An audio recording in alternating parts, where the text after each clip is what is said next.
ഇതിനവർ കൊല്ലില്ല. അതിനുള്ള മാർഗ്ഗങ്ങൾ അല്ലെങ്കിൽ ഇവർ പടക്കം പൊട്ടിച്ചിട്ട് എന്തിനാ ഈ പടക്കം പൊട്ടിക്കേണ്ട ആവശ്യമില്ല? ആനയൊക്കെയാണ് നമ്മൾ ഓടിക്കാൻ വേണ്ടി പടക്കം, ഇതിനെന്തിനാണ് പൊടിക്കുന്നത്? ഇതിന് ഓടിക്കാൻ വേണ്ടിയിട്ടാണ്. അപ്പം ഇതിനവർ കൊല്ലില്ല, ഒരു പ്രശ്നം മാത്രമാക്കുന്നതാണ് ഇപ്പോൾ. അതിനെതിരെയുള്ള പ്രതിഷേധം മാത്രമേ ഉള്ളൂ. ഞങ്ങൾക്ക് ഇവിടെ സൗകര്യമായിട്ട് ജീവിക്കണം. നമ്മളെ പട്ടീനാണെന്ന് പറഞ്ഞാൽ നമ്മളെ പട്ടി തൊട്ട് അക്കരെ വീട്ടില് അവിടെ അവരെ പട്ടിന്റെ കൂടുതൽ ഉണ്ടായിരുന്നു എന്നാ പറഞ്ഞ രാത്രിയിൽ. അപ്പൊ അവരാണ് പറഞ്ഞത് നിങ്ങളെ പട്ടിനെ ഇന്നലെ രാത്രി കടുവ കൊണ്ടുപോയി എന്നാണ് അവര് പറഞ്ഞത്.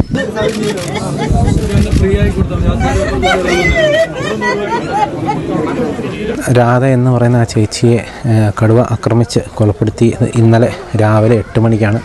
അതിനുശേഷം ഉച്ചയോടുകൂടി പോസ്റ്റ്മോർട്ടത്തിനൊക്കെ ആയിട്ട് മാനന്തവാടി മെഡിക്കൽ കോളേജിലേക്ക് കൊണ്ടുപോയി.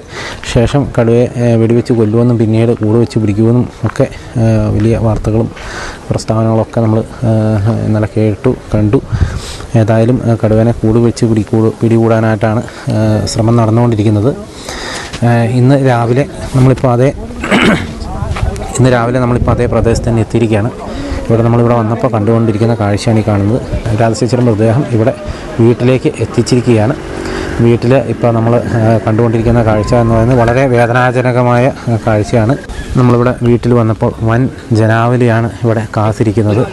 ചേച്ചിയുടെ മൃതദേഹം കാണാനായിട്ടും അതുപോലെ തന്നെ അന്തിമോപചാരം അർപ്പിക്കാനായിട്ടും ഒക്കെ ഒത്തിരിയധികം ആളുകളാണ് ഇവിടെ കാത്തു നിൽക്കുന്നത്, ഇവിടെ ഒത്തുകൂടിയിരിക്കുന്നത്. ആർക്കും താങ്ങാൻ പറ്റുന്ന അല്ലെങ്കിൽ ഈ സങ്കടമൊന്നും ആർക്കും കണ്ടു നിൽക്കാൻ പറ്റുന്ന ഒരു കാഴ്ചയൊന്നുമല്ല. പെട്ടി പോലും തുറക്കാൻ പറ്റാത്ത ഒരു സ്ഥിതിയാണ്. അപ്പം തന്നെ നമുക്ക് മനസ്സിലാക്കാവുന്ന കാര്യമുള്ളൂ എത്രത്തോളം ഭീകരാവസ്ഥയിലായിരിക്കും ആ ഒരു മൃതദേഹം ഉള്ളത് എന്ന്. അത്രത്തോളം ഒരു ക്രൂരതയാണ് ആ ഒരു കടുവ ആ ഒരു ചേച്ചിയോട് കാണിച്ചത്.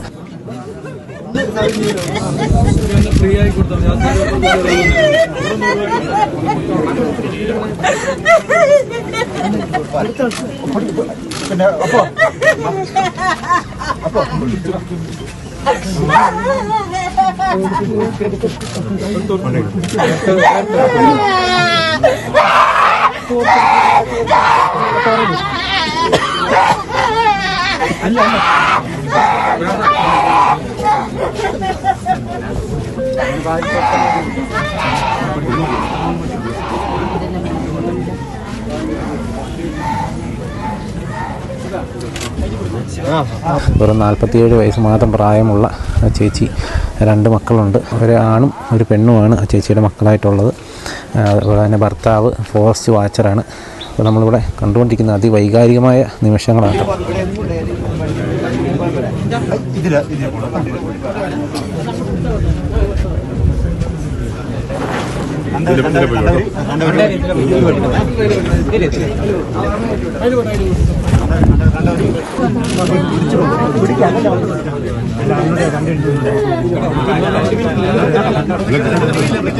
തിരക്കുപിടിക്കണ്ട,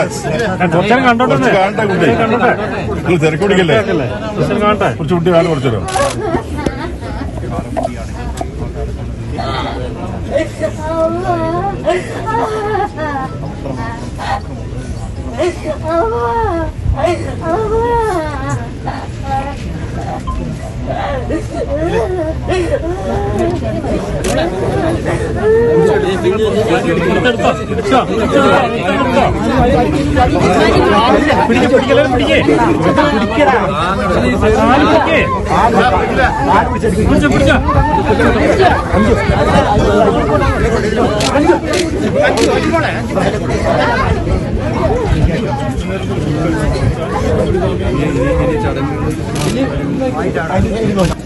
കുറച്ച് മതി, ഒരാക്കി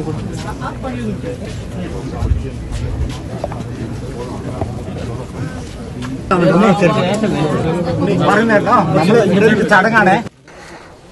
ഇപ്പോൾ രാധ ചേച്ചിയുടെ മൃതദേഹം സംസ്കാര ചടങ്ങുകളൊക്കെ ആയിട്ട് ഒരുങ്ങുകയാണ്. അന്ത്യകർമ്മങ്ങളൊക്കെ നടത്തുന്ന രംഗമാണ് നമ്മളിപ്പോൾ കണ്ടുകൊണ്ടിരിക്കുന്നത്.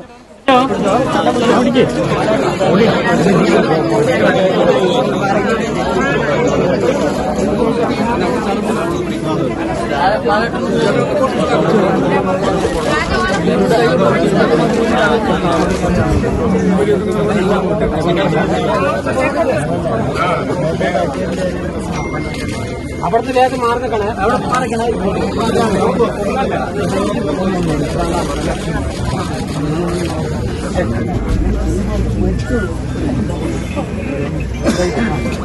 ഒറ്റ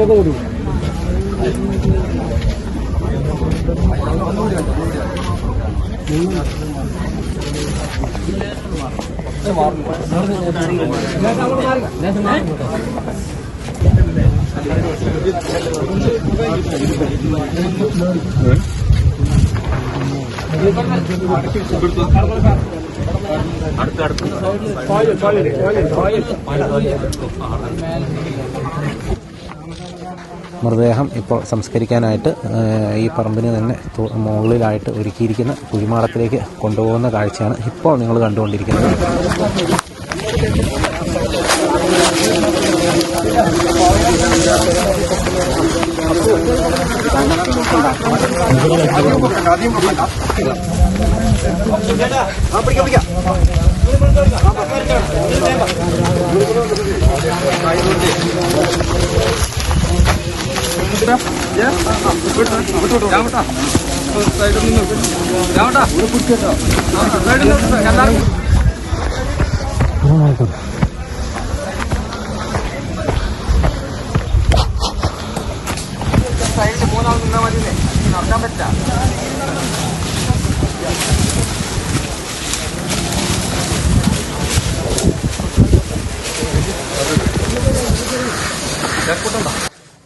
ഈ ഒരു കുഴിയിലാണ് മൃതദേഹം സംസ്കരിക്കാനായിട്ട് പോകുന്നത്.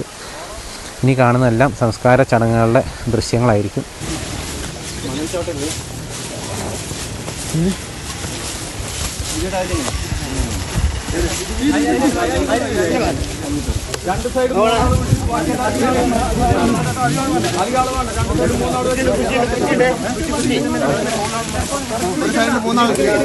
ഇവരൊന്ന് പറഞ്ഞോട്ടെ, എന്നിട്ട് ആൾക്കാരും കൊണ്ട് കയറിയാൽ മതിയെ. കുറച്ചൊന്ന് വിട്ടിക്കോ.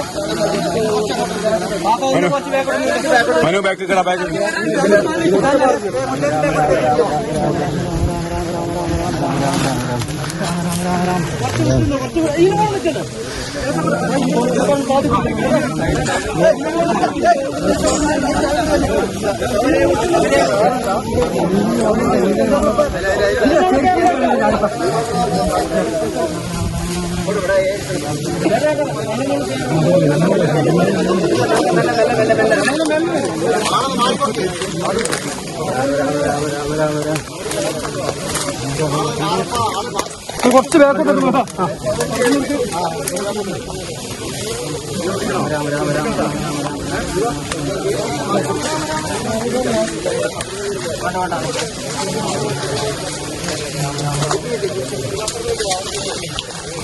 മനോത്തിരി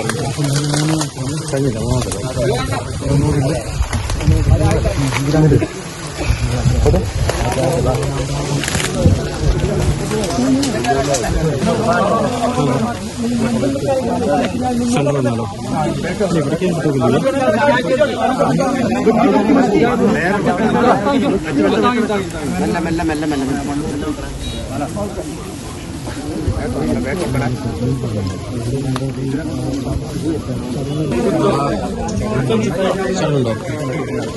ഓണ് ഇതിനെ ശരി ശരി ശരി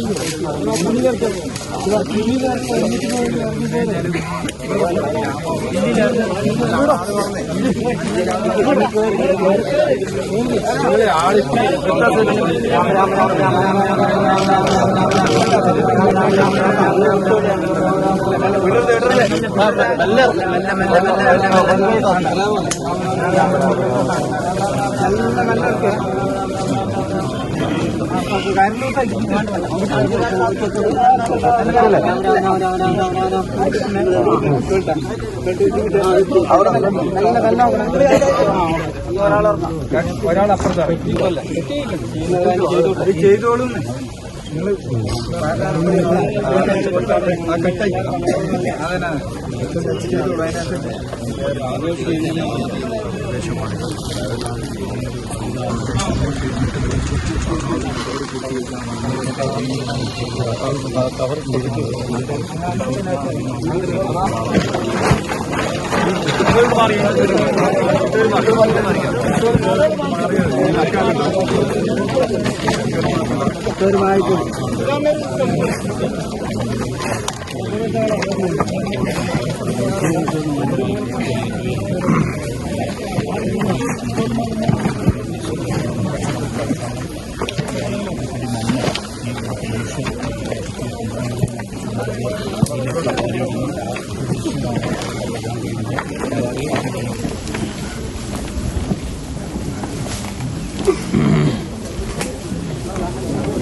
അങ്ങനെ സംസ്കാര ചടങ്ങുകളെല്ലാം കഴിഞ്ഞു. വലിയ കോളിളക്കമായി വന്ന ആ ഒരു സംഭവമായിരുന്നു രാധചേച്ചിയുടെ ഈ ഒരു മരണം എന്ന് പറയുന്നത്. കടുവ അതിക്രൂരമായിട്ടാണ് ആ ഒരു ചേച്ചിയെ കൊലപ്പെടുത്തിയത്. ഇന്നലെ വലിയ പ്രക്ഷോഭം കാര്യങ്ങളൊക്കെ ഉണ്ടായിരുന്നു. ഇന്ന് മാനന്തവാടി മുനിസിപ്പാലിറ്റിയിലൊക്കെ ഹർത്താലാണ്. എന്നിരുന്നാലും ഈ ഒരു സംസ്കാര ചടങ്ങ് കഴിയുന്നതോടുകൂടി അതിൻ്റെയൊക്കെ അതങ്ങ് തീരും. അങ്ങനെയാണ് പൊതുവെ നമ്മൾ മനുഷ്യൻ മരിച്ചു കഴിഞ്ഞാൽ അല്ലെങ്കിൽ വന്യമൃഗത്തിൻ്റെ ആക്രമണത്തിൽ മനുഷ്യൻ മരിച്ചു കഴിഞ്ഞാൽ നമ്മൾ കാണുന്ന കാഴ്ചയെല്ലാം ഇതുപോലെ തന്നെയാണ്.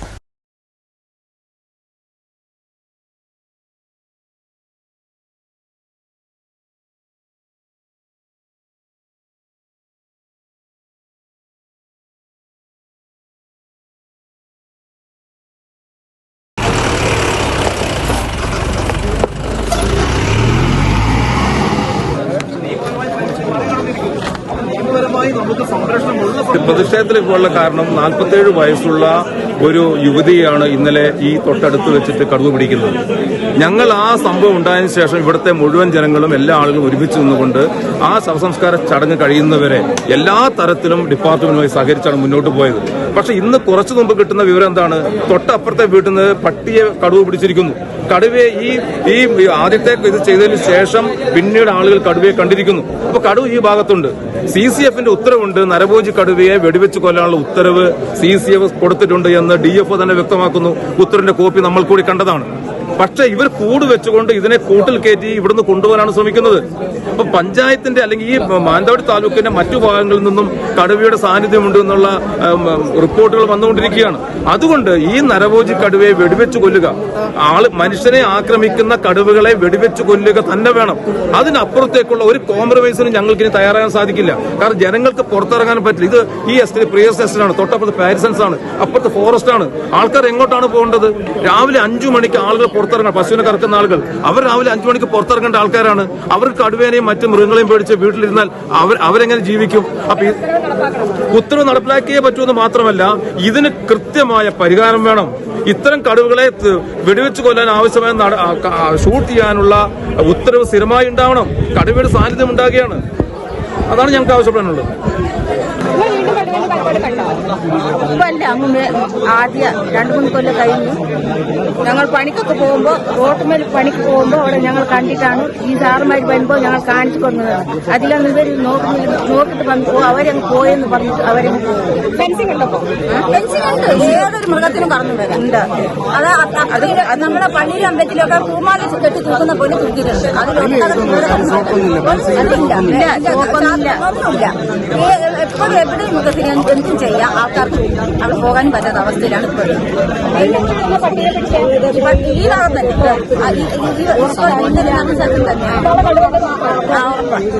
ന്യൂസിലൊക്കെ ഞങ്ങൾ ഇന്നലെ രാത്രി ഞങ്ങൾ ഉറങ്ങിയിട്ടില്ല. രാത്രി ഞങ്ങളുടെ പാടിന്റെ മേലെയാണ് ഇത് ഇതായിട്ടുള്ളത്. ഞങ്ങൾക്ക് ഇന്നലെ പണിക്ക് പോയിട്ട് വന്നതാണ്. ഞങ്ങൾ 10 മണിക്കാണ് ഇവരൊക്കെ ഞങ്ങൾ അറിഞ്ഞത്. അല്ലെങ്കിൽ ഞങ്ങൾ ഞങ്ങൾ പിള്ളേർ ഒരുങ്ങി സ്കൂളിലേക്ക് പോയി തിരിച്ചു വരുന്നത് ജീവനിലൊക്കെ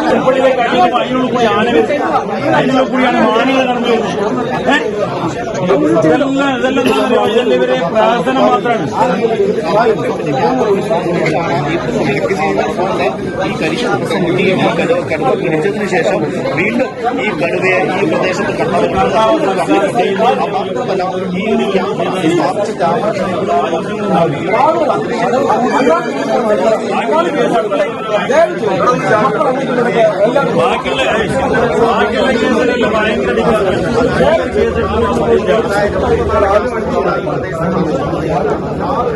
പിന്നെ ഒരു അർത്ഥം പറഞ്ഞു അത് അവരാണ് ഗോത്രത്തിലുള്ള ബൗണ്ടറി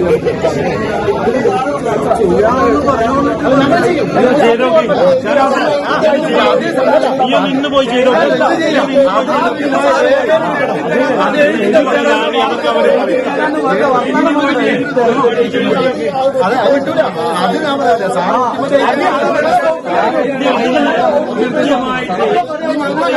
അത് കേന്ദ്രത്തിന്റെ കയ്യിലാണ്. അങ്ങനെയാണ് ഇങ്ങനെയാണ്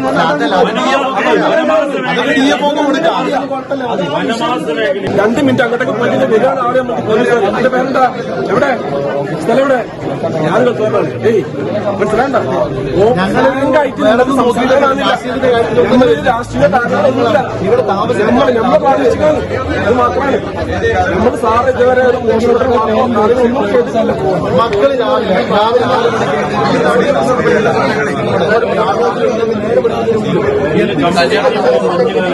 CC ക്യാമറ വീടിന്റെ പിന്നുള്ളിലൊക്കെ നമുക്കിതൊന്നും എന്നിട്ട് നമുക്കൊരു സംരക്ഷണം തരാൻ പറ്റില്ല. പിന്നെ ഇവരെന്തിനാണ് ഇങ്ങനെ ഈ വൈൽഡ് ലൈഫ് എന്ന് പറഞ്ഞ് നടക്കുന്നത്?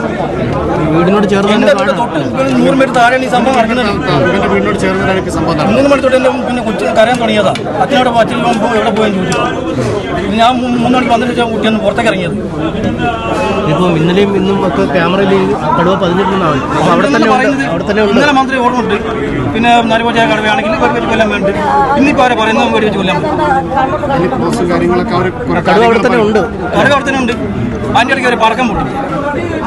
ഈ പടക്കം പൊട്ടിച്ച് കഴിഞ്ഞാൽ കടുവ കൊടുക്കുകയല്ലേ ചെയ്യുക. ഇത് സംഘം അവർ കണ്ടുകൊണ്ടാണ് ഇവർ പടക്കം പൊട്ടിയത്. കാട്ടിലേക്ക് പോയാൽ പിന്നെ എപ്പോഴും വരാൻ സാധ്യതയുണ്ട്. ഈ രാത്രി നമുക്കൊന്ന് പുറത്തുനിന്ന് പിന്നെ ബാത്റൂം പോകണമെങ്കിൽ നമുക്ക് ചിലപ്പോൾ ഒരു 10 മണിക്കായിരിക്കും ബാത്റൂം പോവാം. പുറത്തിറങ്ങി ഈ കേടുകൊണ്ട് നമുക്ക് ആർക്കും പുറത്തിറങ്ങാൻ പറ്റുമോ? ഇങ്ങനത്തെ ഒരു അവസ്ഥയിലാണ് ഞങ്ങൾ ഫെൻസിങ്ങിലായിട്ടിട്ടുണ്ട്. അത് കറണ്ട് ഈ സ്ഥാപനത്തിന്റെ ചെയർമാനാണ് കളക്ടർ. ഈ സമയം വരെ ഈ പ്രദേശത്തേക്ക് കടന്നുവരാൻ കളക്ടർ കഴിഞ്ഞിട്ടില്ല. അതിന് സെക്രട്ടറി എത്തിയിട്ടില്ല. ഇന്നലെ ആ സമയത്താണ് വന്നത്. ഇന്നലെ ഈ സംഭവം നടന്ന് ബോഡി കൊണ്ട് ഇന്നലെ വൈകുന്നേരമാണ് വന്നത്. ഇന്ന് പിന്നെ ഈ സമയം വരെ അവർ വന്നിട്ടില്ല. സബ് കളക്ടർ ഇതിന്റെ MD ആണ്. പുള്ളിക്കാരൻ ഈ പ്രദേശത്തേക്ക് എത്തിയില്ല. ഈ സംഭവവുമായിട്ട് ബന്ധപ്പെട്ട് ഞങ്ങളിപ്പോൾ അവരുടെ അവ്യക്തത മാറ്റണമെന്ന് മാത്രമേ പറഞ്ഞു. വേറെ കാര്യങ്ങൾക്കും ഞങ്ങൾക്കില്ല.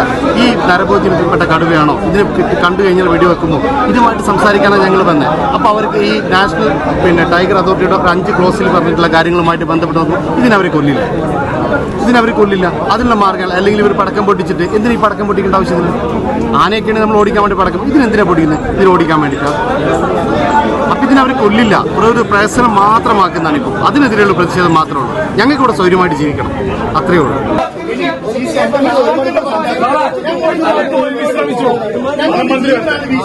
നിങ്ങൾക്ക് ഇവിടുന്ന് പോയാൽ കഴിഞ്ഞു. നിങ്ങളുടെ പ്രശ്നം കഴിഞ്ഞു. ഞങ്ങളുടെ ജീവനാണ് വിലയുണ്ട്.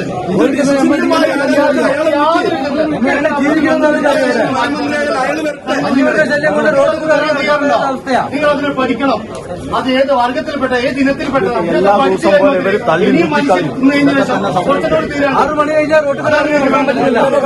നിങ്ങൾ ഈ AC റൂമിൽ നിങ്ങൾ അവിടെ കസേരയിൽ കയറി മേഡം ഞങ്ങൾ പറയുന്നത് നിങ്ങൾ ഈ ഗേറ്റിന് പുറത്ത് കിടക്കില്ല.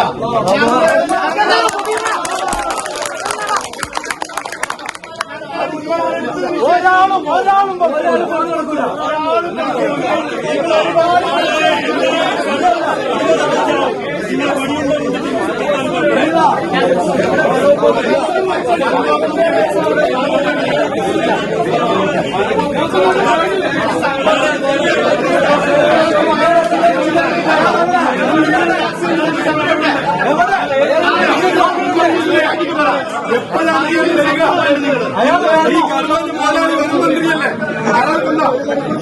ഇത് തീരുമാനമെടുക്കേണ്ട അധികാരം ഞങ്ങൾ അധികാരികൾക്കായിട്ട് പറയാനുള്ളൂ.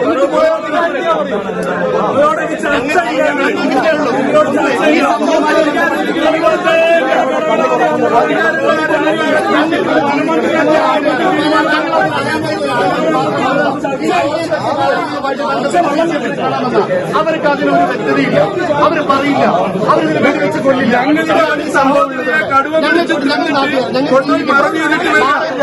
കാണിക്കാൻ പാടില്ല. ഞങ്ങളുടെ ആവശ്യം അതേ ഉള്ളൂ. അല്ലാണ്ട് ഇവരെ കൂട്ടി നാളെ ഇവിടെ ജാതി ഉണ്ടാവാൻ പാടില്ല. അവർ പറഞ്ഞ കാര്യങ്ങൾ അവർ ഏത് ഇനത്തിൽപ്പെട്ട കടുവയാണ്, നരഭോജനത്തിൽപ്പെട്ട കടുവയാണോ, ഇതൊക്കെ പഠിച്ചു വരുമ്പോൾ അത് അതിന്റെ പാട് നോക്കിയിട്ട് പോകും. ഇന്നലെ ഇതിന്റെ CCTV ദൃശ്യം പറഞ്ഞു. അതിന്റെ ഫോട്ടോ പോലും പുറത്തുവിടാൻ വിടാൻ ഇവർക്ക് ഇതുവരെ കഴിഞ്ഞിട്ടില്ല.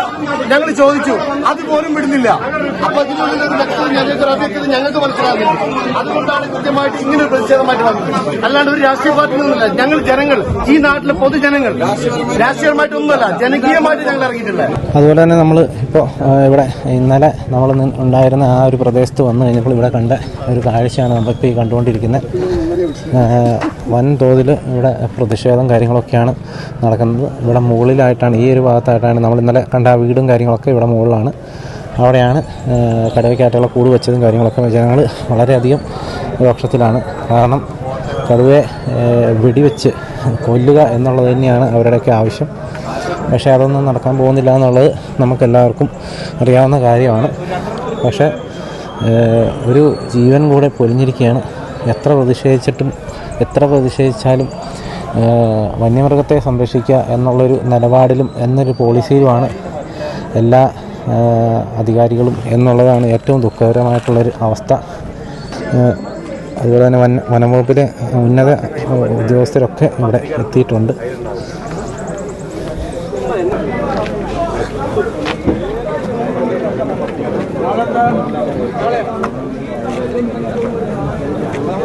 തന്നെ ഇവിടെയുള്ള ആളുകൾ സംസാരിക്കുന്ന കാര്യങ്ങളാണ് നമ്മളിപ്പോൾ കേട്ടുകൊണ്ടിരിക്കുന്നത്.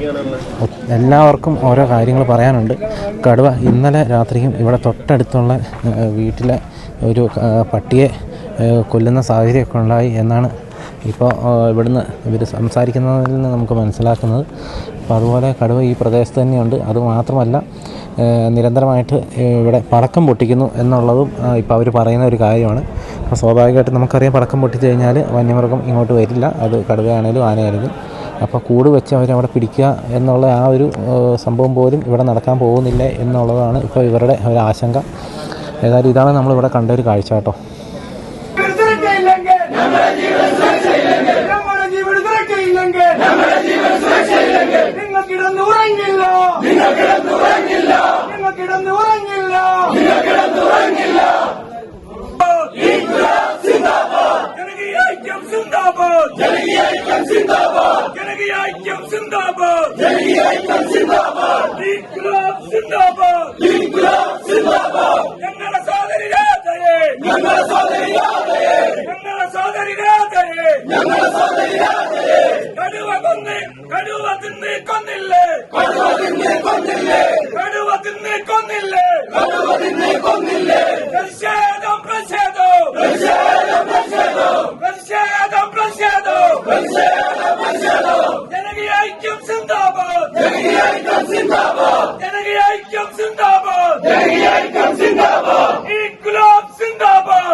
അതുപോലെ ഈ പ്രതിഷേധം നടക്കുന്നതിന് തൊട്ട് പുറകിലായിട്ടുള്ള ഒരു വീട്ടിൽ ഇതേപോലെ തന്നെ ഒരു വീട്ടിൽ കടുവ പട്ടിയെ കൊല്ലുന്ന സാഹചര്യമൊക്കെ ഉണ്ടായിരുന്നു കേട്ടോ. അപ്പം നിങ്ങൾ കണ്ടല്ലോ, ഇതാണ് ഇവിടുത്തെ ഇന്ന് നമ്മളൊരു കണ്ട ഒരു പ്രതിഷേധവും കാര്യങ്ങളൊക്കെയാണ് ഇപ്പോൾ നമ്മൾ കണ്ടുകൊണ്ടിരുന്നത്. ഈ വീട്ടിലെ പട്ടീനെ കേട്ടോ കടുവ പിടിച്ചെന്ന് പറഞ്ഞാൽ നമ്മൾ പ്രതിഷേധം നടക്കുന്നത് ഇവിടെയാണ്. കൂട് വെച്ചിരിക്കുന്നത് അങ്ങ് അപ്പുറത്തായിട്ടാണ്. നിങ്ങളുടെ നമ്മളെ പട്ടീനാണെന്ന് പറഞ്ഞ നമ്മളെ പട്ടി തൊട്ട് അക്കരെ വീട്ടില് അവിടെ അവരെ പട്ടിന്റെ കൂടുതലുണ്ടായിരുന്നു എന്നാ പറഞ്ഞ രാത്രിയില്. അപ്പൊ അവരാണ് പറഞ്ഞത് നിങ്ങളെ പട്ടിനെ ഇന്നലെ രാത്രി കടുവ കൊണ്ടുപോയി എന്നാണ് അവര് പറഞ്ഞത്. ഞങ്ങളിപ്പോഴാണ് അറിയുന്നത്. അപ്പൊ പട്ടിനെ ഇത്ര നേരം കണ്ടിട്ടില്ല. അപ്പൊ ഇപ്പൊ ഞങ്ങളിപ്പോ മനുഷ്യർക്ക് പോയതായിരുന്നല്ലോ. അപ്പൊ ഇപ്പൊ വരുമ്പോഴാണ് ഇവരാണ് പറഞ്ഞത് നിങ്ങളെ പട്ടിനാണ് ഇന്നലെ രാത്രി കൊണ്ടുപോയത്. കൂട്ടിലല്ലായിരുന്നു? അല്ലല്ല, കൂട്ടിലല്ല. വലിയ പട്ടിയാ? ആ, വലിയ പട്ടിയാ. ഏട്ടാ, അതിന് എത്ര പ്രായം ഉണ്ടാവും? 6 വയസ്സാണ്. അതെങ്ങനെയാ കടുവ പിടിച്ചാന്ന് എങ്ങനെയാ ആരാ പറഞ്ഞത്? അപ്പൊ അവരാണ് പറഞ്ഞത് അവരെ പട്ടിന്റെ കൂട്ടത്തില് നമ്മളെ പട്ടി ഉണ്ടായിരുന്നു. അപ്പൊ രാത്രി പട്ടി കരുന്ന് വെച്ചിട്ട് അപ്പൊ നമ്മളെ പട്ടീനെ കാണുന്നില്ല, അവരെ പട്ടിയുണ്ട് നമ്മളെ പട്ടീനെ കാണുന്നില്ല എന്ന് പറഞ്ഞവര്. പക്ഷെ പട്ടിനെ ഇത്ര നേരം ഇവിടെ കാണാനും ഇല്ല. ഇത്ര നേരം പട്ടീനെയും കാണുന്നില്ല. അപ്പൊ ഇതിന്റെ എന്തെങ്കിലും അവശിഷ്ടം അങ്ങനെ എന്തെങ്കിലും കിട്ടിയോ? ഇല്ല, അറിയില്ല. ഇപ്പഴേ കാലം അറിയുന്നേ. അറിയില്ലല്ലോ, നമ്മൾക്കറിയാം. നമ്മൾ ഇത്ര നേരം പട്ടീനെയും കണ്ടിട്ടില്ല. അപ്പൊ അവര് പറഞ്ഞു രാത്രി കരച്ചിൽ കേട്ടുന്നല്ലേ? രാത്രി കരച്ചിൽ കേട്ടുന്നു. ഞങ്ങളും കരയുന്ന കേട്ടായിരുന്നു. പക്ഷെ അക്കരെ അവർക്കും പട്ടിയുള്ളതല്ലേ. അപ്പൊ അവിടുത്തെ പട്ടി വിചാരിക്കുന്നാണ് വിചാരിച്ചത്. അപ്പൊ അവരെ പട്ടീന്റെ ഒപ്പം നമ്മളെ പട്ടിയുണ്ട്. അപ്പൊ നമ്മളെ പട്ടീനെ പിടിച്ചെന്നാണ് അവര് പറയുന്നത്. ഇവിടുന്ന് അധികം ദൂരം ഇല്ലല്ലോ. ഇല്ല, തൊട്ട് അക്കരെ വീട് അവിടെ ആ വീട്ടിൽ നിന്നാണ് പിടിച്ചത്. ആണല്ലേ. ഈ വീട്ടിലെ പട്ടിയുടെ കാര്യമാണ് ഇപ്പോൾ അവർ പറഞ്ഞത്. പട്ടി തൊട്ട് അക്കരെയുള്ളതാ അവിടെ കാണുന്ന ആ വീട്ടിൽ അവിടുത്തെ പട്ടിയുടെ കൂടെ ആയിരുന്നെന്നാണ് ഇവർ പറഞ്ഞത്. അപ്പോൾ ഇന്നലെ ഇവരുടെ ഈ ചേച്ചി മരിച്ചതും ഇതും തിരക്കും കാര്യങ്ങളൊക്കെ ആയതുകൊണ്ട് ഇവരുടെ പട്ടിയുടെ കാര്യം ഇവർ നോക്കിയില്ല. പക്ഷേ ഇന്നലെ രാത്രി പട്ടീനെ പിടിച്ചെന്നാണ് പറഞ്ഞത്. ആ ചേച്ചി നടന്നു പോയ വഴിയാട്ടോ ഈ കാണുന്നത്. അതായത് നമ്മൾ ഇപ്പോൾ ആ റോട്ടിൽ നിന്ന് കയറി വരുന്ന വഴിക്കുന്ന ഇതാ ഈ കാണുന്ന വഴിയെ ഇങ്ങനെയാണ്. ഇതിലായിരിക്കും അല്ലേ നടന്നു പോയിട്ടുണ്ടോ? പോയിട്ട് അപ്പുറത്ത് കൂടെയാണ് പോയത് അവർ. ഇവിടുന്ന് നേരെ അപ്പുറത്ത് കൂടെ അല്ലേ? അപ്പുറത്ത് കൂടെയാണ് വഴിയുള്ളത്. ആണല്ലേ. ഇതിലും പോക്കുണ്ട്. അവർ ഇതിൽ പോകാനും പ്രശ്നമില്ല. അവർ നേരെ അപ്പുറത്ത് കൂടെ പോയി കാട് വഴിക്കാൻ സഞ്ചരിച്ചു പോയതല്ലേ. പക്ഷെ പിടിച്ചത് പറമ്പിൽ നേരെ ഇത് ഈ തോടുണ്ടല്ലോ തൊട്ട് മുകളിൽ. ഇവിടെ ആന വരാറുണ്ടോ? ആന വരാറുണ്ട്. ആന ഉണ്ടെങ്കിൽ ആന അത്ര ശല്യമില്ല. ഇതിലൊക്കെ കാട്ടിയും വരുന്നുണ്ട്. കാട്ടുപോത്ത് വരുന്നുണ്ട്. കാട്ടുപോത്ത്, പന്നി ഉണ്ടല്ലേ, കടുവ എല്ലാ സാധനമുണ്ട്. ഇന്നലെ എത്ര മണിയായപ്പോൾ നിങ്ങളൊക്കെ അറിഞ്ഞേ? ഇവർ പിടിച്ചതല്ലേ. നമ്മളൊക്കെ ആരും ഉച്ചയായി. ഉച്ചയായില്ലേ? ഇത്ര അടുത്ത് കിടന്നിട്ട് നിങ്ങൾ ആ സമയമായില്ലേ? ഇല്ല, ഞാൻ അടുത്ത ടെൻഡർ വോൾട്ടേന്ന് കണ്ടെന്ന്. ഓ, ടെൻഡർ വോൾട്ട് അല്ലേ. നമ്മളാരുണ്ടായില്ല, ഞാൻ സ്ഥലത്തുണ്ടായില്ല, ഞാൻ കുഞ്ഞുമൊത്തായിരുന്നു, വണ്ടി പോയതായിരുന്നു. ഇങ്ങനെ ഇത്ര അടുത്ത് ഇങ്ങനെ വലിയ ഇതൊക്കെ നടക്കുമ്പോൾ ശരിക്കും പറഞ്ഞാൽ വേറെ അങ്ങനെ സംഭവം ഇവിടെ ഇല്ലായിരുന്നു. ആദ്യമായിട്ടാണ്. ഇവിടെ കുട്ടികളൊക്കെ ഇല്ലേ? കുട്ടികളൊക്കെ ഉണ്ട്. പേടിയാകുന്നുണ്ടാവൂലേ? പേടിയാകുന്നുണ്ട്. കുട്ടികൾ, ആന, കടുവ. ഇവിടെ എപ്പോഴും ആൾക്കാർ അങ്ങോട്ടും ഇങ്ങോട്ടും നടക്കുന്ന സ്ഥലം. അതല്ലേ. പെണ്ണുങ്ങളും ഇതുവരെ ഇതിലിങ്ങനെ ഈ വീടുകൾ പോലെ അങ്ങോട്ടൊക്കെ വീടുകളല്ലേ? അതിന് നേരെ അപ്പുറത്ത് വീടുണ്ട്. ഉണ്ടല്ലേ. ഫോറസ്റ്റ് ശരിക്കും ഈ ഒരു ഭാഗത്തേക്കായിരിക്കും. ഈ ബണ്ടൊക്കെ ഇല്ലേ, അത് അങ്ങോട്ട് ഫുൾ ഫോറസ്റ്റ് ആണ്. വേഗൂർ റേഞ്ചാണ് നമുക്ക്. വേഗൂരാണ്. വേഗൂർ റേഞ്ച് അല്ലേ? വേഗൂർ റേഞ്ചാണ് വരുന്നത് നമുക്ക്. അപ്പോൾ മറ്റേ പട്ടീനെ പിടിച്ചത് അവിടെ നിന്നല്ലേ? നമ്മൾ പട്ടി അവിടെ ആ വീട്ടിൽ പോയിരുന്നു. പിടിച്ചത് ഈ വന്ന തോട്ടിന്റെ മുകളിൽ നിന്നാണ് അവരെ പിടിച്ചത്. രാധാനാണ്. ഇതാണ് ആ തോട്. അവർ പിടിച്ച തോടില്ല, ആ തോട്. ഈ തോട് ഇങ്ങനെ അപ്പുറം ഒഴുകി വരുന്നല്ലേ? ഈ ഓടപ്പൊന്ത തൊട്ട് മുകളിലല്ലേ. ഈ തോടും ആ വഴിക്കുന്ന ഒഴുകി വരുന്നതാണ്. ചേച്ചിനെ പിടിച്ച ആ ഒരു സ്ഥലത്തോടെ തന്നെ ഒഴുകി വരുന്നൊരു പുഴയാണ്. ഇങ്ങോട്ട് ഇറക്കമായതുകൊണ്ട് തോട് ഇങ്ങോട്ടാണ് ഒഴുകുന്നത്. അതേപോലെ തന്നെ കൂട് വച്ചിരിക്കുന്നു. ഇത് കുറച്ചൊരു കാടിൻ്റെ പോർഷൻ ഉണ്ട്. അത് കഴിഞ്ഞിട്ടുള്ളൊരു ഏരിയയിലാണ്. ഈ വഴിയാട്ടോ ചേച്ചിയൊക്കെ നടന്നു പോയത്. കാടിനോട് ചേർന്നുള്ള പ്രദേശത്തോടെ. ഇവിടെ ഫെൻസിംഗ് ഒന്നും കാണുന്നില്ല. ഫെൻസിങ്ങിൽ കുറച്ച് അപ്പുറത്ത് 100 മീറ്ററിന് അപ്പുറത്താ 100 മീറ്റർ അപ്പുറത്തുള്ള 100 മീറ്റർ അപ്പുറത്തുള്ള. അതെ. അത് കറണ്ടൊക്കെ കൊടുക്കാറുണ്ടോ? രാത്രി മാത്രം. പകലാകുമ്പോൾ ഓഫാണ്. ഈ കാട്ടി, പന്നി, കടുവൊക്കെ പകലാണ് ഇറങ്ങുന്നത്. അത് ഷോക്കില്ലാതെ. ആന മാത്രം കൂടാതെ പുറമെ വരാൻ ഒരുപാട് വഴികളുണ്ടല്ലേ. അപ്പോൾ നിങ്ങൾ കണ്ടല്ലോ, ഇതാണ് ഇന്ന് നമ്മളിവിടെ വന്നപ്പോൾ കണ്ട ഒരു കാഴ്ച കേട്ടോ. വലിയ പ്രതിഷേധവും കാര്യങ്ങളൊക്കെയാണ് ഇവിടെ നടക്കുന്നത്. എന്തൊക്കെ വാഗ്ദാനങ്ങൾ കൊടുത്തിട്ടുണ്ടോ അതൊന്നും ഇവിടെ നടക്കുന്നില്ല എന്നുള്ള രീതിയിലാണ് അവരൊക്കെ പറയുന്നത്. കടുവേനെ വെടിവെച്ച് കൊല്ലണം എന്ന് തന്നെയാണ് നാട്ടുകാരുടെയൊക്കെ ആവശ്യം. ഇപ്പോൾ നമ്മൾ ഈ വീട്ടിൽ ചെന്ന് ഇവരുടെ പട്ടീനെയും കടുവ പിടിച്ചെന്നുള്ള രീതിയിലാണ് ഇപ്പോൾ അവരും പറഞ്ഞത്. അപ്പോൾ ഇതുപോലെ പ്രതിഷേധവും കാര്യങ്ങളൊക്കെ നടക്കുന്നുണ്ട്. പക്ഷേ നമുക്ക് ഏകദേശം ഇതിൻ്റെ റിസൾട്ടൊക്കെ ഊഹിക്കാവുന്നതേ ഉള്ളൂ. കാരണം ഇത് ആദ്യത്തെ സംഭവമൊന്നുമല്ല. ഇഷ്ടംപോലെ പ്രാവശ്യം നമ്മൾ ഇതുപോലത്തെ വിഷയങ്ങളൊക്കെ കേട്ടിട്ടുണ്ട്.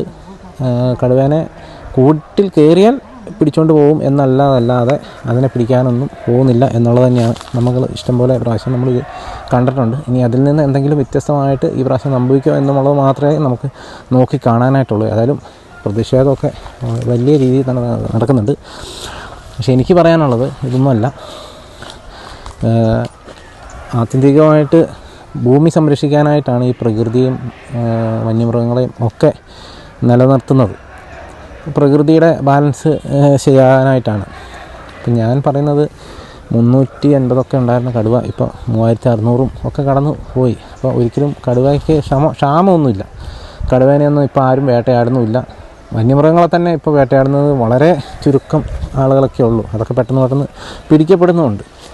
ഇത്തരത്തിൽ മനുഷ്യജീവന് ഒരു ബുദ്ധിമുട്ട്, ഒരു മനുഷ്യനെ ഒരു വന്യമൃഗം കൊല്ലുകയോ ഇങ്ങനെ ഭക്ഷിക്കുകയൊക്കെ ചെയ്തതെന്ന് പറയുമ്പോൾ അതിനെങ്കിലും അതിനെങ്കിലും ഇതുപോലെ കള്ളിങ് ചെയ്യാനുള്ള ഒരു ഓപ്ഷൻ ഉണ്ടാക്കണം. നിയമം ഉണ്ടാക്കണം. അത് തന്നെയാണ് വേണ്ടത്. അതാണ് അതിൻ്റെ ഒരു ശരിയെന്ന് പറയുന്നത്. പിന്നെ എന്തിനാണ് ഇതിനൊക്കെ ജനാധിപത്യ രാജ്യം എന്ന് പറയുന്നത് എന്ന് എനിക്ക് മനസ്സിലാകുന്നില്ല. നമുക്കാണെങ്കിലും അത് കാണുമ്പോഴും തന്നെ ആ ഒരു ചേച്ചിയുടെ ബോഡി പോലും കാണാൻ പറ്റാത്ത രീതിയിലായിരുന്നു ആ പെട്ടി അടച്ചു വെച്ചിരുന്നത്, പെട്ടി പോലും തുറന്നിട്ടില്ല. അപ്പോൾ അത്ര ഭീകരമായിരിക്കും. അപ്പോൾ തലയൊക്കെ വേർപെട്ട് പോയി എന്നൊക്കെ പറഞ്ഞ് നമ്മൾ കേട്ടതാണ് കഴിഞ്ഞ എപ്പിസോഡിൽ. അപ്പോൾ വലിയ ദുഃഖമാട്ടോ നമുക്കാണേലും ഇപ്പോൾ ആ ചേട്ടനാണേലും. അപ്പോൾ അതുപോലെ ഇന്നലെ നടന്ന സംഭവം എന്താണെന്ന് വെച്ച് കഴിഞ്ഞാൽ രാവിലെ 8 മണിയായപ്പോൾ അതായത് രാധ ചേച്ചിയുടെ ഭർത്താവ് അച്ചപ്പൻ ചേട്ടൻ ഫോറസ്റ്റ് വാച്ചറാണ്. പുള്ളിക്കാരൻ ഒരു 300 മീറ്റർ താഴെയുള്ള ഷോർട്ട് വഴി കടന്ന് ഈ വഴിക്ക് ഇങ്ങോട്ട് പോകാൻ പറ്റുന്ന ഒരു വഴിയുടെ അവിടെ കൊണ്ടുപോയി ആ ചേച്ചീനെ ബൈക്കിന് കൊണ്ടുപോയി ഇറക്കി വിട്ടു. എന്നിട്ട് പുള്ളിയുടെ ജോലിക്ക് പോയി. പുള്ളി വാച്ചറാണല്ലോ, താൽക്കാലിക വാച്ചറാണ്. പോയച്ചിട്ട് ചേച്ചി ഒറ്റയ്ക്കുള്ളൂ, കൂടെ ഒരാളുണ്ടായിരുന്നു. ഇന്നലെ ലീവായിരുന്നു.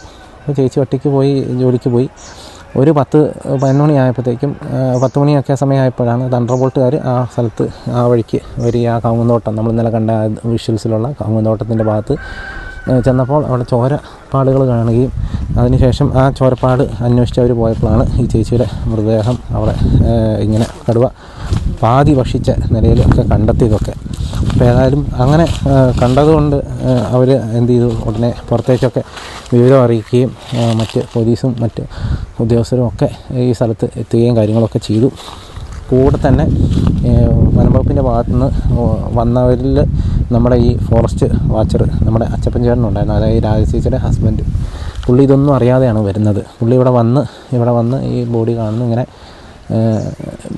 ബോഡി കണ്ടപ്പോഴാണ് സ്വന്തം ഭാര്യയാണ് ഈ ഇങ്ങനെ പകുതി തിന്ന നിലയിൽ കടുവ ഭക്ഷിച്ച രീതി കിടക്കുന്നത് കാണുമ്പോൾ.